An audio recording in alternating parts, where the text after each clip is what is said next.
Dash out of year it is getting suffocating. Suffocating అంటే మనకి గాలి ఆడట్లేదు, ఎలానో అవుతుంది అంటాం కదా మనము. అంటే సఫకేటింగ్గా ఉంది ప్లేస్ అంటే చాలా కంజెస్టెడ్గా ఉంది అంటాం కదా, అలాంటిది అనమాట. సో ఇక్కడ చూడండి, let go, let's get, let's us get, let's us to.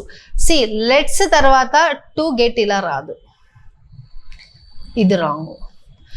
Let us get కాదు, ఇది లెట్స్ అంటేనే ఇదేంటి, ఈ లెట్స్ అంటేనే లెటర్స్ అని అర్థం, లెటర్స్ అని అర్థం. మళ్ళీ ఇక్కడ అస్ వచ్చింది, సో ఇది కాదు. లెట్స్ గెట్ అవుట్ ఆఫ్ ఉండొచ్చు, లేదంటే లెట్ గెట్ ఉండదు, లెట్ గెట్ కాదు. So let's get out of year it is getting suffocating. Okay friends, ఈరోజు వీడియోలో మనం ఇంతే చూసాము. ఒకవేళ మీకు ఈ వీడియో, ఈ కంటెంట్ యూస్ఫుల్ అనిపిస్తే please like, share and subscribe to our channel. Thank you. Have a nice day.